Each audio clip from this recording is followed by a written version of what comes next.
माझे चेहरा हा नेहमीच हसरा असतो। मी आयुष्यात कधी दुःखी होत नाही। त्याच्यामुळे असं माझ्या चेहऱ्यावरनं काही जाऊ नका।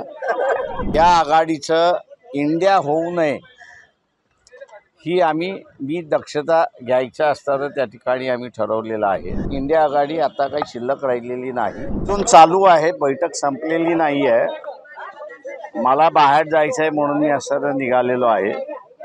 एवढंच म्हणेन की बैठक स्मूथली चाललेली आहे, एवढं फक्त मी म्हणतो। चर्चा समाधानकारक झालेली आहे। नाही, माझे चेहरा हा नेहमीच हसरा असतो। मी आयुष्यात कधी दुःखी होत नाही। त्याच्यामुळे असं माझ्या चेहऱ्यावरनं काही जाऊ नका। चर्चा समाधानकारक झालेली आहे का? चर्चा समाधानकारक झालेली आहे का? मी असं म्हणालो आहे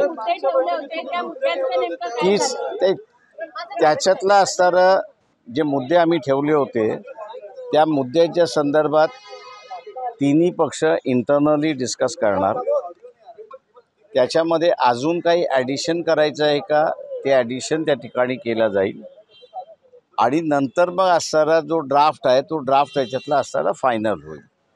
आत्ता असणारा इतर मुद्दे जे आहेत त्या इतर मुद्द्यांवरती असणारा चर्चा कंटिन्यू राहणार आहे।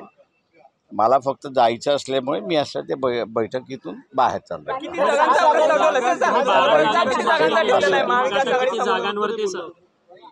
जे काही आमचं आत्ता ठरलेलं आहे ते म्हणजे या आघाडीचं इंडिया होऊ नये ही मी दक्षता घ्यायचं असताना त्या ठिकाणी आम्ही ठरवलेलं आहे। आणि त्याच्यामुळे ताक जरी असलं तरी फुकून फुकून प्यायचं असं मी ठरवलेलं आहे।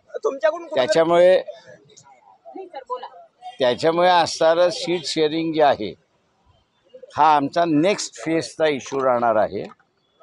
फर्स्ट फेजचं जे आहे ते एक कॉमन मिनिमम अंडरस्टँडिंग हा फेज पहिल्यांदा आम्ही घेतलेला आहे। त्याच्यामुळे त्या फेजची असणारी अर्धवट चर्चा झाली, अर्धवट चर्चा सुरुवात होईल। इंडिया आघाडी माझ्या दृष्टीने इंडिया आघाडी आता काही शिल्लक राहिलेली नाही। जे काही अखिलेश आणि काँग्रेस लास्ट पार्टनर्स राहिले होते, माझ्या माहितीप्रमाणे दोघंही पार्ट झालेले आहेत। काँग्रेस वेगळी चालली आहे आणि SP सुद्धा वेगळी चालली आहे अशी माझी माहिती आहे। होऊ नये ही माझी इच्छा आहे, परंतु हकीकत अशी आहे की दोघं वेगळे चाललेत अशी परिस्थिती आहे। तेव्हा त्या सगळ्या पार्श्वभूमीवरती महाराष्ट्रात तसं होऊ नये हे आम्ही असताना पाहतो। ते पुढची बैठक मला वाटतं ही मीटिंग संपल्या ते डिसाईड करणार।